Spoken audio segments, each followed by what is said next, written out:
Ang ating politika ay nadudumina na ng mga empty, bankrupt na tipo ng mga politiko. Walang bitbit na plataporma, ang bitbit ay simpleng budots, entertainment at ayuda. Ito ay nakakasira sa ating diskurso.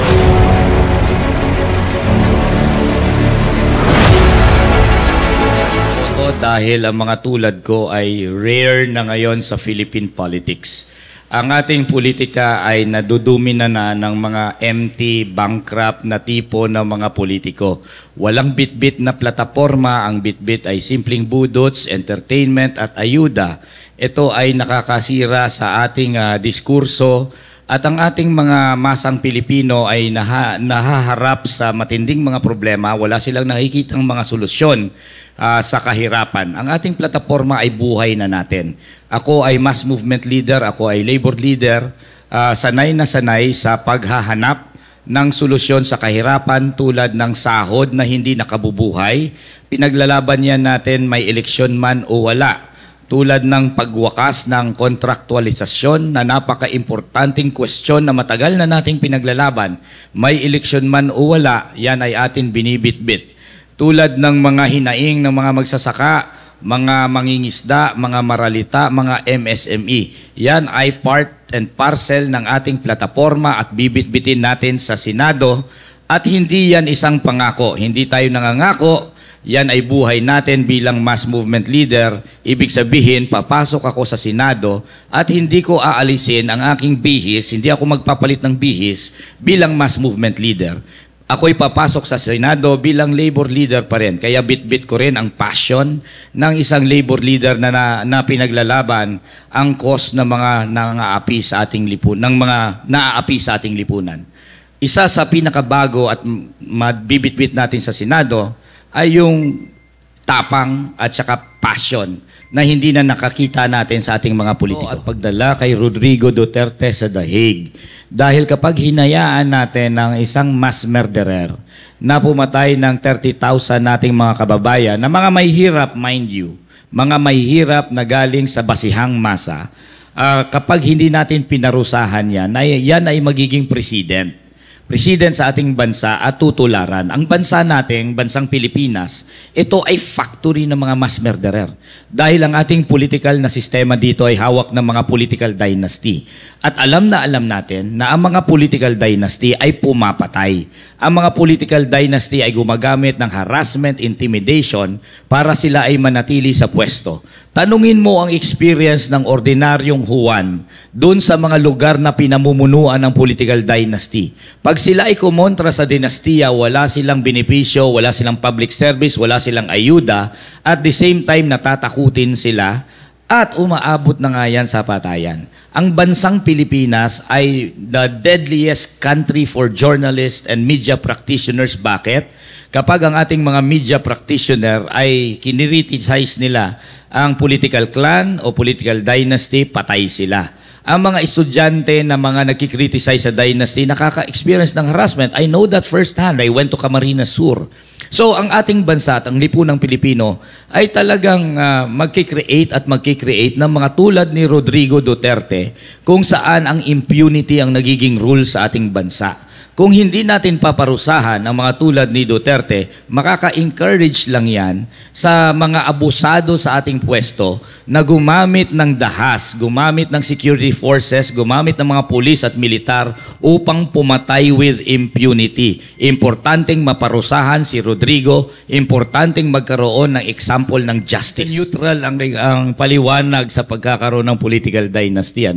Unang-una, sila ay dynastiya dahil meron silang pinagkakakitaan sa lugar kung saan sila ay naghahari. Ang mga dynasty natin ay kumikita sa korupsyon, sa mga SOP sa public works. Ang mga dynasty natin ang involved sa mga minahan, sa mga quarrying.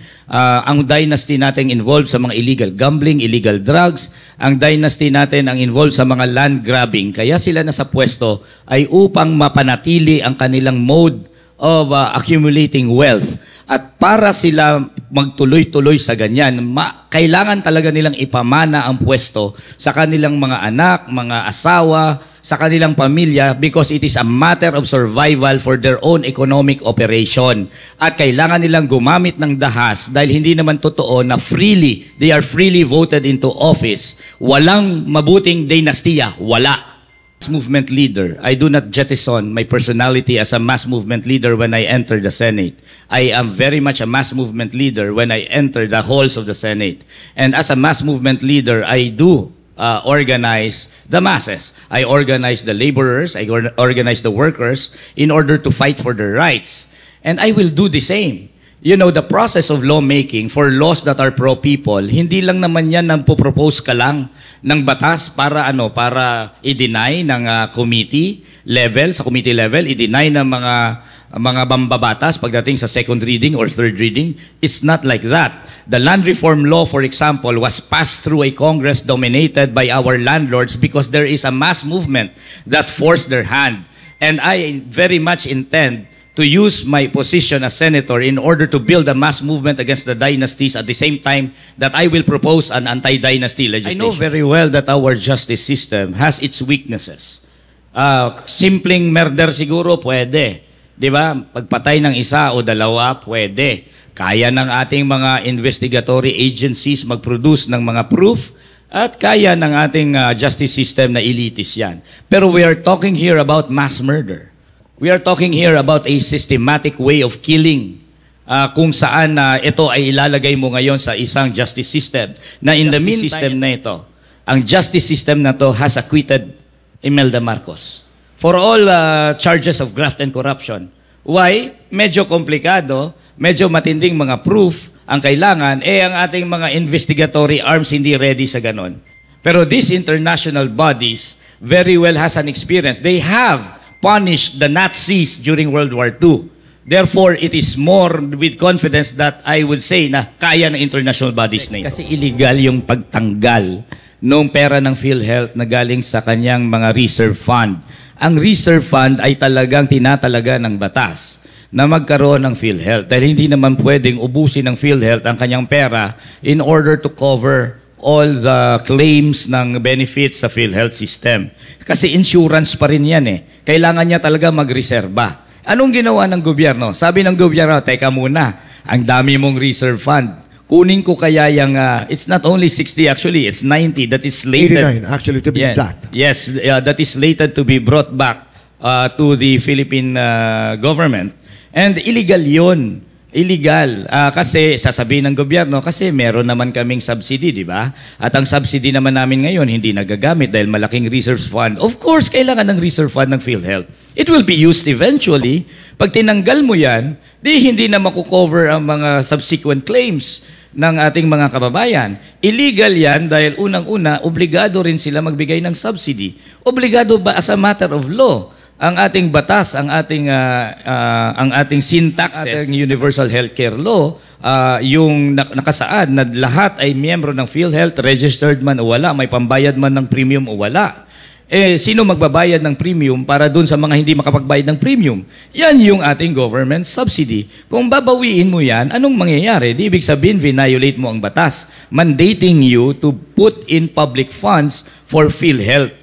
Dapat talagang ibalik yan dahil illegal yan. Kahit sabihin kong gusto kong hindi ibalik, illegal yun eh. Diba? You will be at the risk of violating the law. Siyempreng dapat ibalik yan. And added to that, kailangan talaga natin pangalagaan ang kalusugan ng ating PhilHealth. I-cover niya ang mas malawak na mga pangangailangan ng ating mga kababayan. As of now, it's like 14% lang ang kino-cover ng PhilHealth. 40% pa rin ang out-of-pocket expenses. While ang Universal Healthcare Law natin, ang idea niyan, ay i-reduce ang out-of-pocket expenses ng mga Pilipino to virtually zero.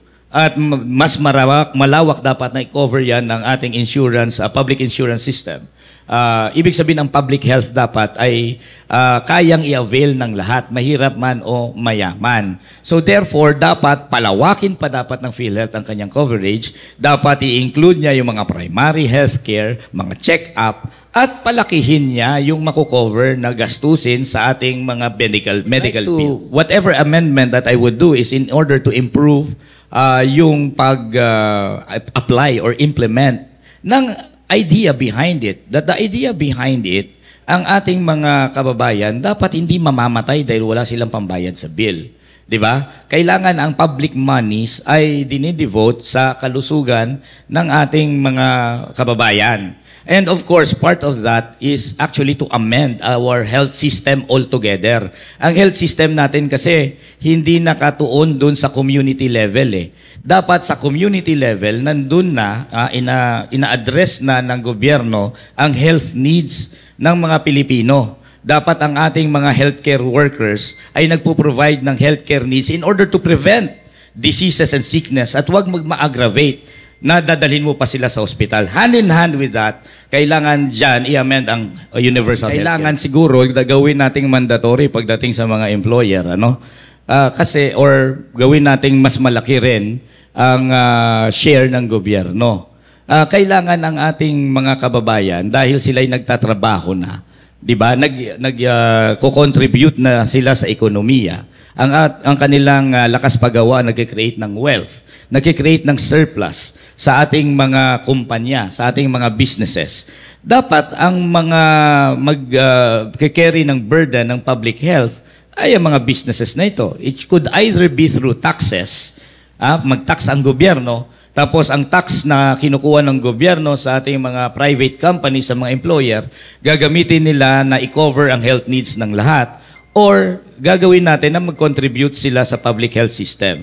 Gobyerno at employer ang dapat mag-carry ng burden ng health. Unang-una na dyan ang pondo. It is the root cause of everything that is wrong with our education system.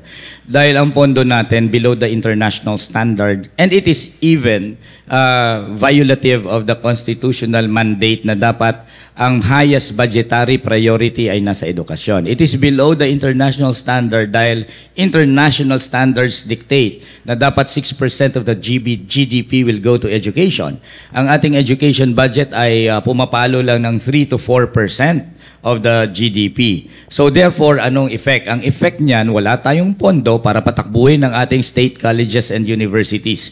Nakausap ko ang isang presidente ng state university. Sabi niya, okay naman sana ang free tertiary education. Pero kapag magbibigay ka ng free tertiary education, tapos at the same time, the same pa rin ang budget, mababa pa rin ang budget, anong mangyayari? Pipili lang sila ng limited slots para sa ating mga estudyante. So anong mangyayari? So ang karamihan ay hindi makaka-avail ng free tertiary education. So kapag wala ka rin budget, hindi mo ma-develop ang curriculum alinsunod sa K-12. Hindi mo masusolusyonan ang kakulangan sa classroom. So ang cumulative effect nito, talagang mababa tayo pagdating sa reading comprehension, sa math, and sa science. So, importante ang budget. Pangalawa, kailangan nating i-reform ang ating K-12.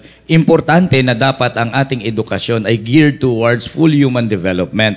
Huwag tayong maging imbalanse sa ating ini-emphasize sa ating edukasyon. Kailangan na pwedeng mag-aaral ang ating mga estudyante ng arts, ng science, all at the same time.